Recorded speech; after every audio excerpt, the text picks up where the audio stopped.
تو انہوں نے کہا تھا کہ ہم 50 لاکھ گھر دیں گے، دے دیا. تو انہوں نے کہا تھا 1 کروڑ نوکری دیں گے، دے دیا. تو یہ سرفراز بھی اسی طرح ہے. تو کہہ رہے ہیں سرفراز، جب سرفراز ہے تو آپ کے جلسے کی کیا ضرورت ہے؟ جلسہ تو ہم لوگوں نے پہلے سے رکھا تھا، انہوں نے تو نہیں رکھا تھا.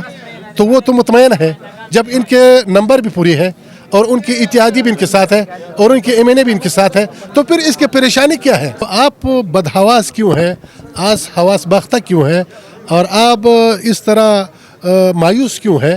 تو آپ کی جلسے کی ضرورت کیا ہے اس وقت کہ یہ ایک یہودی ایجنٹ ہے اور اس کی زبان آپ دیکھ لو، زرداری صاحب کی ایسی زبان ہے، نواز شریف صاحب کی ایسی زبان ہے، اور اسی طرح کوئی ایسے بڑا جو ہے ایسی لینگویج اور ایسی زبان استعمال کر سکتا ہے؟ کیا یہ گالی ہم لوگوں کو نہیں آتا ہے؟ ہم مایوس کون لوگ تو نہیں ہے.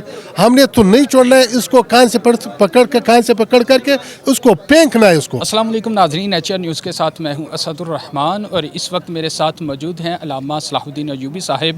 آئیے ہم ان سے بات کرتے ہیں. السلام علیکم. وعلیکم السلام ورحمۃ اللہ. محترم، PDM جلسے کی تیاری، آپ یہاں پر موجود ہیں، کیا کہنا چاہیے؟ بسم اللہ الرحمن الرحیم. PDM کے یہ جو جلسہ ہے یہ تقریباً پہلے سے ہم نے طے کیا 23 مارچ، لیکن OIC کے کانفرنس کی وجہ سے چینج ہوا 26 مارچ تک. ابھی تو الحمدللہ ہماری ساری قافلے جو ہے حقلہ تک پہنچنے والا ہے، اور وہاں سے قائد ملت اسلامیہ حضرت مولانا صاحب الرحمان صاحب اس کی قیادت پر ہمارے انشاءاللہ. تو ابھی آج ہی رات ادھر پہنچ جائیں گے. کل یہاں پہ جلسہ ہوگا، اور یہ جلسہ انشاءاللہ 28 تک ہماری جو PDM کے ساری مسلم لیگ نون والی ہے، پیپلز پارٹی والی ہے، اور اسی طرح جو پشتونخوا والی ہے، اختر جان مینگل والی ہے، اور ساری 28 تک پہنچ جائیں گی. تقریباً 28 میں تو ایک بہت بڑا ایک تاریخی جلسہ ہوگا. بالکل ہم دیکھ رہے ہیں ایک طرف PDM ہے، دوسری طرف PTI ہے. PTI بھی جلسہ کر رہی ہے. آپ کیا سمجھتے ہیں کہ فیڈرل میں اس طرح کے حالات کیا تصادم کی طرف نہیں جائیں گے؟ یہ تو سب لوگوں کو پتہ ہے کہ یہ جو PDM کا جلسہ تھا 23 مارچ کا، یہ تو بہت پہلے ہم نے اناؤنس کیا تھا. لیکن جب ہم نے ایک آئینی اور قانونی اور ایک جمہوری حق استعمال کیا، عدم اعتماد اور تحریک عدم اعتماد، جب ہم نے ریکوزیشن جمع کیا تو انہوں نے کہا ہم 10 لاکھ لوگ لائیں گے اور ادھر ڈی چوک پہ لائیں گے.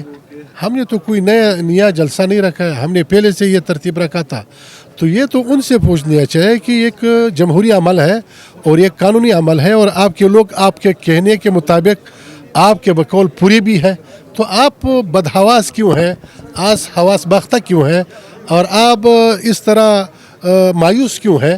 تو آپ کی جلسے کی ضرورت کیا ہے اس وقت؟ تو آپ پورا ہے اور آپ کہہ رہے ہیں کہ ہمارے ساتھ اتحادی بھی ہے اور ہمارے اپنے لوگ بھی ہمارے ساتھ ہیں. تو پریشانی کس چیز کے ہے اور جلسے کی ضرورت کیا ہے؟ ہم ویسے دیکھتے ہیں کہ جو حکومت ہے وہ اس طرح جلسے نہیں کرتی، لیکن یہ حکومت ہے پچھلے کچھ عرصہ سے جلسے بھی کر رہی ہے، اور اس میں مولانا صاحب کے متعلق وہ جو لینگویج یوز کر رہے ہیں اس کے مطلب کیا ہے؟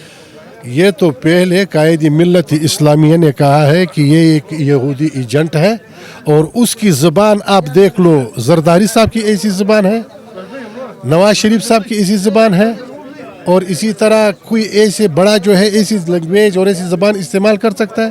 کیا یہ گالی ہم لوگوں کو نہیں آتا ہے؟ تو یہ بدحواسی اور یہ مایوسی کی شکار ہے. ایک طرف ملک بدحالی کی طرف جا رہا ہے، دوسری طرف وہ جو حالت ہے انہوں نے ملک کی جو حالت رکھا ہے، اور وہ جو وعدے کیا لوگوں کو، وہ جو جھوٹ بولا لوگوں کو، اب سارے لوگوں کو پتہ چلا. ابھی اس کے اپنے جو MNAs ہیں تو انہوں نے کہا تھا اگر اتنی سی لوگ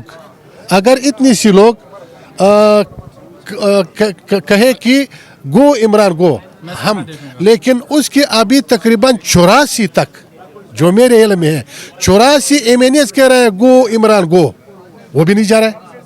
اچھا، ہم دیکھ رہے ہیں حکومت کہتی ہے ہمارے پاس نمبر پورے ہیں، اپوزیشن کہہ رہی ہے ہمارے پاس نمبر پورے ہیں. تو عدم اعتماد والے دن عمران خان کہہ رہا ہے اس سے پہلے میں ایک ایسے سرپرائز دوں گا جس سے PDM حیران ہو جائے گی.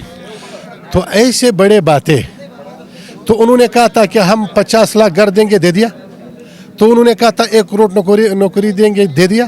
تو یہ سرفراز بھی اسی طرح ہے. اسی طرح کا سرپرائز سمجھ رہے ہیں. یہ ایک دن کے لیے بس ایک ابھی یہ ہے کہ لوگ ان سے سارے بھاگ رہے ہیں. تو کہہ رہے ہیں سرفراز، جب سرفراز ہے تو آپ کے جلسے کی کیا ضرورت ہے؟